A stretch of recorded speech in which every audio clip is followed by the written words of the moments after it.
Kazibari heritage স্টেটে আপনাদেরকে স্বাগত। আমাদের এই হাভেলিটি 1820 সালের পূর্বে নির্মিত এবং এটি অন্দর এবং বাহির মহল দুটি ভাগে বিভক্ত। এখানে আমরা দেখতে পাচ্ছি নিচে বহির্মহলে নিচের বৈঠকখানা এবং নিচের টানা বারান্দা এবং উপরেও অনুরূপভাবে একটি বৈঠকখানা এবং টানা বারান্দা রয়েছে।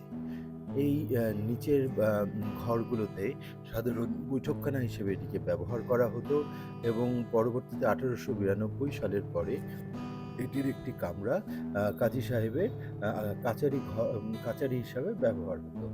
আর বাকি ঘরগুলো মেহমানদের, সাধারণ মেহমান এবং বিচার আচারের জন্য এবং ফাইল ডকুমেন্টেশনের জন্য ব্যবহৃত হতো। আর এটি আমরা দেখতে পাচ্ছি যে রইস বৈঠকখানা দোতলার, এবং সেই দোতলার বৈঠকখানার বাহিরে বহির্মহলের নকশা করেন্থিক ডিজাইনে এই বাসার চূড়োটি দেখা যাচ্ছে। সেখানে অনেক নকশা, এ মাথা থেকে ও মাথা পর্যন্ত ফুল, লতা পাতা দিয়ে বিস্তৃত, এবং এই নকশাগুলো সেই 200 বছর আগে থেকে এখন এই নকশাগুলো টিকে আছে। আর এটি হচ্ছে আমাদের রইস বৈঠকখানার প্রবেশ মুখ। এখান দিয়ে ঢুকে ডান দিকে রইস বৈঠকখানার বিভিন্ন ঘর রয়েছে, যেখানে মেহমানরা এসে এ বাসায় বিশ্রাম নিতেন এবং অতিথি হিসাবে আসতেন। আর এখানে হাই সিলিং এবং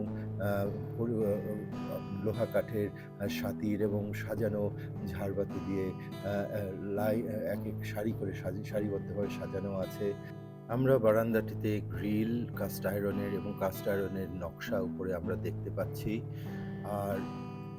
আর সেই প্রবেশ দরজাটিও আমরা দেখতে পাচ্ছি, যেটি দিয়ে মেহমানরা ঢুকতেন এবং ঢুকেই ডান দিকে এই ঘরে প্রবেশ করতেন। আর সেই বৈঠকখানা এখন ভিন্নভাবে সাজানো রয়েছে, তবে পুরনো কিছু আসবাবপত্র এখনো রয়েছে। ঘুরে দেখার মতন এখানে অনেক কিছু রয়েছে। পাশে ডাইনিং হল রয়েছে, ছোটোখাটো কিছু ব্যবস্থা করা হয়েছে এখানে মেহমানদের জন্য। উপরে ঝাড়বাতি দিয়ে সজ্জিত।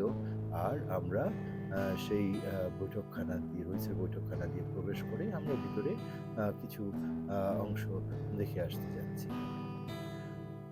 তো এই আমাদের কাজীবাড়ির বারান্দা এবং সেই বৈঠকখানা।